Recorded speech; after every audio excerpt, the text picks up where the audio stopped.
My wife's jealous best friend filled her head with lies. She believed I was cheating, left our baby unattended, and our marriage imploded overnight. My wife, Katie, and I had our daughter last December. The birth was really traumatic for both of us, but especially for her. She ended up with postpartum depression and has been in therapy since. We agreed that she'd stay home full-time after everything that happened.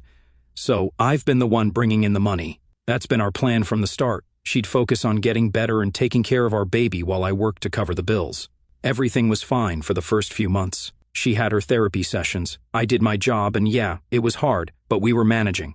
But then about a couple of months ago, my boss came to me with this project. It was one of those big opportunity things, a lot of overtime, but it would be great for my career and also a nice financial bump for us. I talked to Katie about it, explained that it'd be intense for about 4 weeks, and she was totally on board.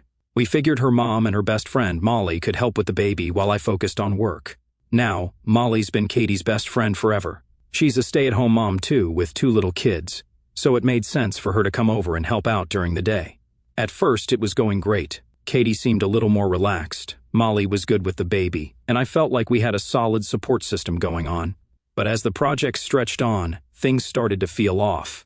It was during the 3rd week that I first noticed something weird. Katie was colder with me.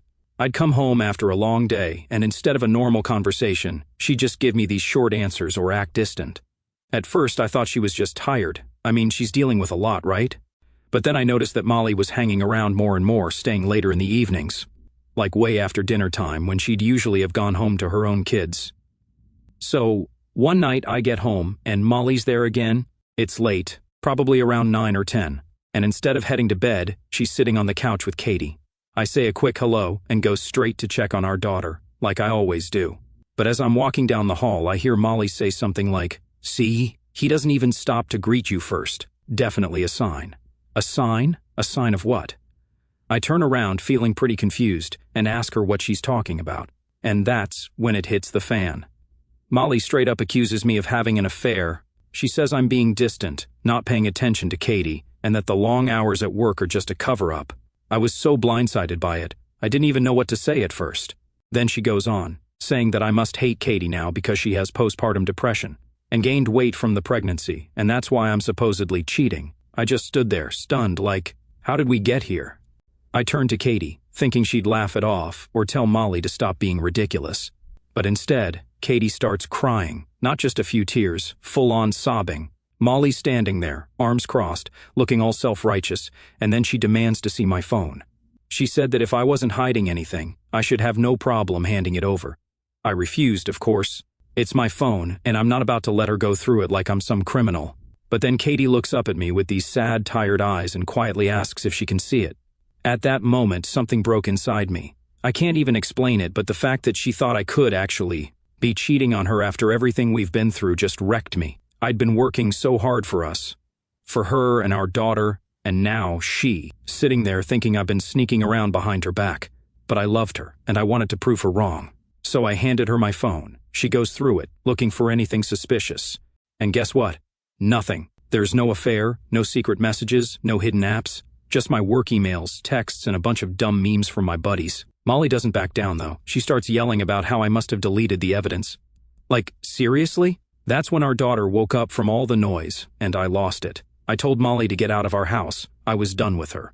She was causing more harm than good, and I wasn't going to let her keep stirring up this drama. Molly storms out, and I'm left with Katie, who's still crying on the couch. I wanted to comfort her, but I was so mad and hurt that I couldn't even think straight. Once I got our daughter back to sleep, I sat down next to Katie and tried to talk to her. I asked her why she didn't just come to me if she was worried. Why did she listen to Molly over me? She didn't have a real answer. She said she's been scared ever since I started working more, and Molly kept telling her that the extra hours, the overtime, were all signs of an affair. I reminded her that we talked about the project before I even accepted it. We knew it would be intense, but it was supposed to be a good thing for us, not something that would tear us apart. She finally said she was sorry, that she shouldn't have doubted me. She even apologized for going through my phone, but the damage was already done. You know, like, even though she said she believed me, the fact that she thought I was capable of cheating just didn't sit right with me. Over the next few days, things were tense. Katie seemed like she was trying to make up for what happened, but I could still feel that cold distance between us. It wasn't the same, and I couldn't stop thinking about how Molly had been planting all these ideas in her head. It wasn't fair. I thought we were supposed to be a team, but it felt like Molly was pulling her away from me. That's when I decided I needed to step back from work. The project was almost over, and I didn't want to give Katie any more reasons to doubt me. I wanted to spend more time with her and our daughter to show her that I was still here, still committed to our family. But deep down, I couldn't shake the feeling that things would never go back to the way they were. And that was just the beginning. A few days after the whole Molly thing blew up, I thought things were getting back to normal. Katie was still acting a little off, but she wasn't crying or accusing me anymore, so I figured we were slowly moving past it. I even started scaling back on my work hours to be home more. It wasn't easy, but I wanted to prove to Katie that she could trust me. I thought that would be enough. Boy, was I wrong. One day, I get home from work, and the house looks like it's been hit by a tornado. Papers everywhere, drawers pulled out, cushions tossed around. It's like someone ransacked the place. The first thing that hit me was panic, thinking we'd been robbed or something. I shout out for Katie, but there's no answer. Then I hear our daughter crying from her room. When I walk in, she's in her crib, crying her little heart out, and no Katie.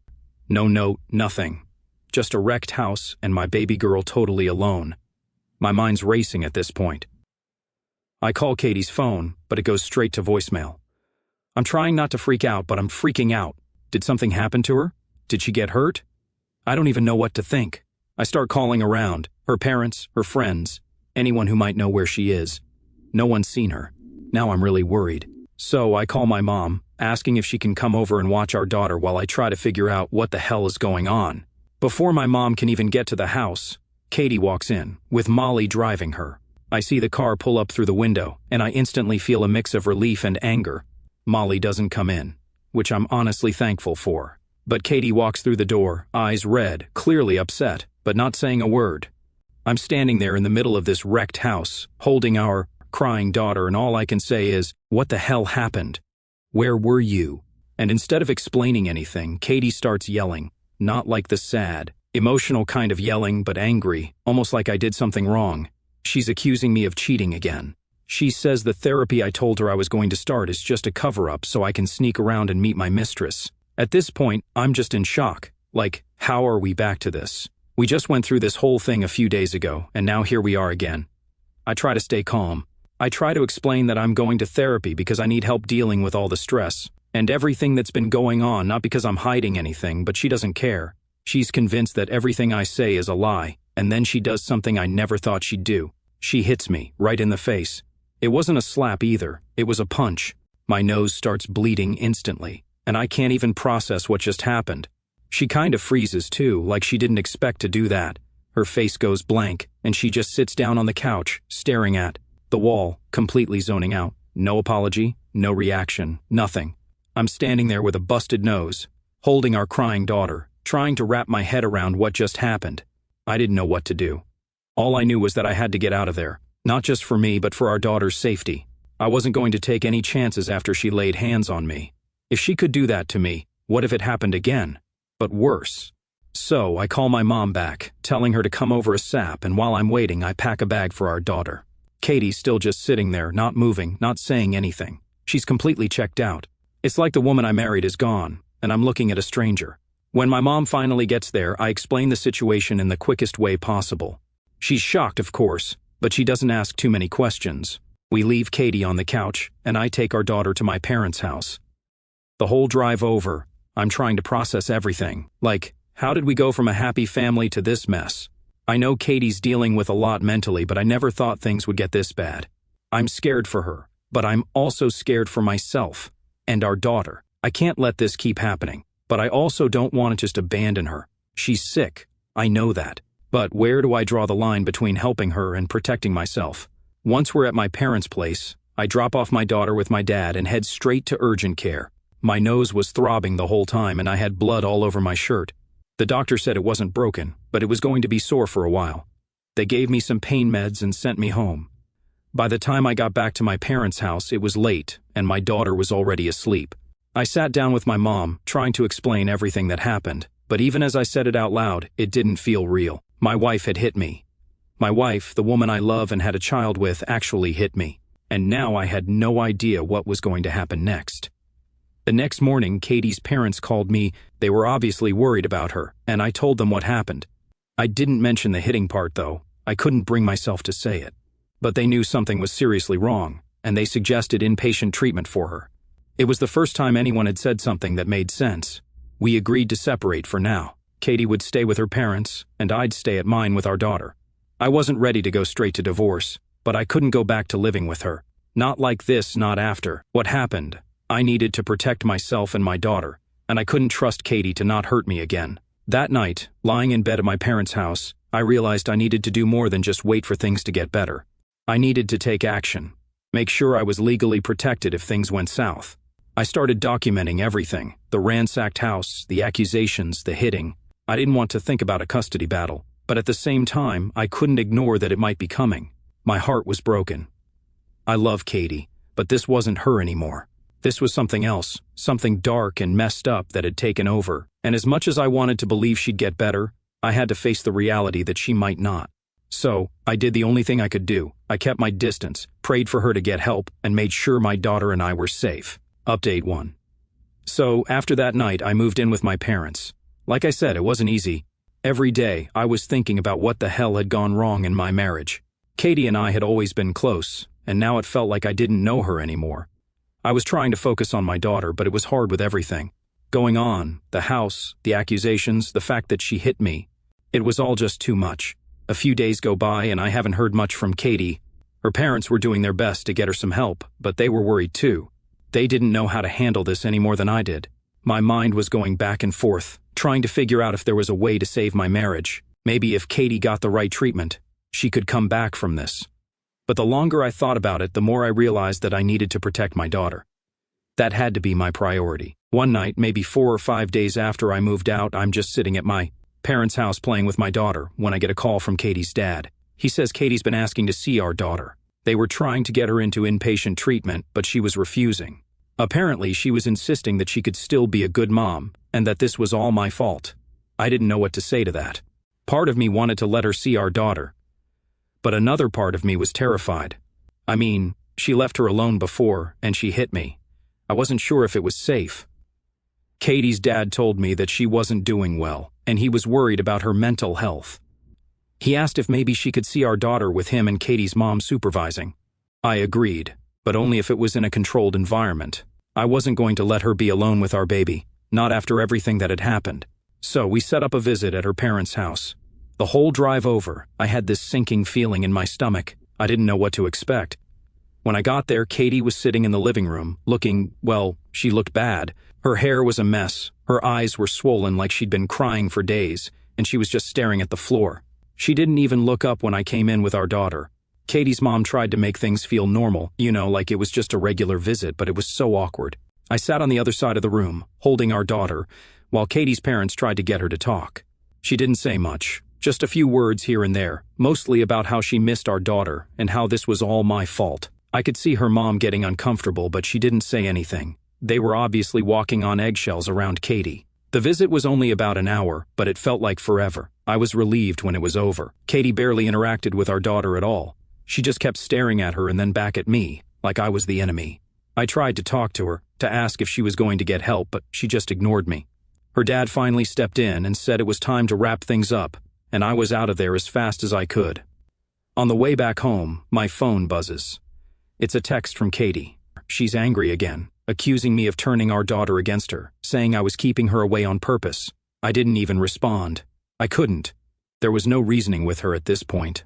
Every time I tried to explain myself, it just made things worse. Then, a couple of nights later, something crazy happens. It's late, probably around midnight, and I'm about to head to bed when I hear a knock at the door. My heart sinks because I've got a bad feeling about who it could be. I peek through the window and sure enough it's Katie standing there looking frantic, with Molly by her side. I open the door just a crack and ask what's going on. Katie starts yelling, saying she wants to take our daughter, that she's her mother and has every right to have her back. I can barely get a word in before she's pushing at the door, trying to get inside. I stand my ground, telling her she can't just show up like this in the middle of the night and demand to take our daughter. Molly, of course, is egging her on, telling her that she should call the cops on me, that I'm keeping Katie from her child. At this point, I've had enough. I tell both of them that they need to leave before I call the police myself. Katie is still trying to push her way in, and Molly's standing there throwing accusations at me like she's some kind of lawyer. Finally, my dad comes to the door. He's a calm guy, but when he saw what was happening, he stepped in and told them to leave. He was polite but firm, and that seemed to finally get through to them. Katie backs off, and Molly for once doesn't say anything. They leave, but not before Katie screams at me that this isn't over. After they left, I just stood there, trying to process what had just happened. I mean, who shows up in the middle of the night like that, demanding to take a baby?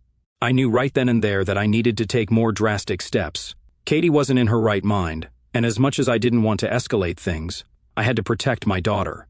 The next morning, I made some calls and started looking into getting a restraining order. I never thought my life would turn into this. Just a few months ago, Katie and I were a happy family. We had a beautiful baby girl, and now everything's falling apart. I don't know what's going to happen next, but I do know one thing: I have to keep my daughter safe, no matter what, even if that means keeping her away from her own mother. Update 2. So, after that late-night showdown with Katie and Molly, I knew things were just getting worse. I started the process to get a restraining order. I didn't want to, but I felt like I didn't have a choice anymore. Katie's mental state wasn't stable, and I couldn't risk her showing up at my parents' house in the middle of the night again, demanding to take our daughter. A few days go by, and things are mostly quiet. I wasn't hearing much from Katie or her parents, and I was trying to keep it that way. I was focused on taking care of my daughter and just keeping some kind of normalcy in my life. Then, out of nowhere, I get a call from Katie's mom. She sounds panicked, which immediately puts me on edge. She says Katie's been getting worse, that she's refusing to eat, refusing to talk to anyone, and just sits in her room all day. I ask if she's been to the hospital yet, and her mom says they've tried, but Katie's refusing any kind of help. Now she's asking for our daughter again, saying that seeing her will fix everything. Hearing that made my stomach drop. I told her mom straight up that I couldn't let Katie see our daughter right now, not in the state she was in. Her mom understood, but she was clearly desperate. She started crying on the phone, telling me she didn't know what else to do. I felt awful, but I had to stick to my guns. Our daughter's safety was my #1 priority. Not long after that, I get a knock on my door. I wasn't expecting anyone, so I peek through the window, and it's Molly. Yep, her again. She's standing there with this smug look on her face, like she knows something I don't. I open the door just enough to talk, but don't invite her in. I wasn't in the mood for whatever game she was playing. Before I can even say anything, she starts talking. She says Katie's been telling her all about how I'm keeping her baby from her, and that she's going to take action if I don't let her see our daughter soon. I tell Molly that Katie isn't well right now, and that it's not safe for our daughter to be around her. Molly smirks and says, "You know she's still her mother, and a mother has rights. You don't want this to go to court, do you?" I was so pissed off at this point, but I kept my cool. I told her that Katie's mental health is the main concern, and that's why I can't let her see our daughter until she gets help. Molly gives me this nasty grin and says, "Maybe it's you who needs help. I bet a judge would love to hear about how you've been handling things." That's when I shut the door in her face. I wasn't going to entertain her manipulations anymore. I knew Molly was just trying to get under my skin, and I wasn't falling for it, but I couldn't shake the feeling that she wasn't bluffing about going to court. A few days later, I get another call, but this time it's from Katie herself. Her voice is shaky and she's crying. She says she's sorry for everything, that she knows she's been acting crazy, and she just wants to make things right. I'll be honest, part of me wanted to believe her. I wanted to believe that she was finally realizing she needed help and that we could fix things. But deep down, I didn't trust it. The way things had escalated, it just didn't seem like something she'd come to on her own. It felt like another manipulation. Still, I told her I was glad she was apologizing and asked if she was ready to go to the hospital. That's when the conversation flipped. She started crying harder and saying she didn't need a hospital, she just needed our daughter, that our daughter would make everything better. She even said that once she had her back, I could move back in, and we could be a family again. It was like everything came crashing down in that moment. I realized she didn't want help, she just wanted to control the situation, and our daughter was her way of doing that. I told her I couldn't let her see our daughter right now, and that she needed professional help, and then she lost it. She started screaming at me over the phone, saying I was stealing her child, that I was turning everyone against her, and that I was a terrible father. I tried to calm her down, but it was useless. She was completely out of control. I hung up the phone, feeling a mix of anger, sadness, and just plain exhaustion. How did it get this bad? How did we go from a happy family to this disaster? The next day, I got a call from Katie's dad. He told me they were finally taking her to the hospital. Apparently, after that phone call with me, she had another breakdown. and they had no choice but to admit her. I didn't know if I should feel relieved or guilty. I didn't want her to suffer, but I knew this was the only way she'd get better. A few days passed and things were quiet again. Katie was in the hospital, getting the help she needed. I was finally starting to feel like maybe things were going to settle down. Maybe we could all heal from this. But then, just when I thought things were calming down, I got hit with something I didn't expect at all. Katie's parents called me again, but this time it wasn't to give me an update on her condition. It was to tell me that Molly had filed a restraining order against me. I couldn't believe it. After everything she'd done, manipulating Katie, trying to break up our family, now she was turning the tables and making me the villain. Apparently, Molly claimed I had been emotionally abusive toward Katie and that I was a danger to both Katie and our daughter. It was all complete nonsense. But the fact that she'd gone to this length was insane to me. I didn't know what she hoped to gain from it, but it was clear she wasn't done messing with my life.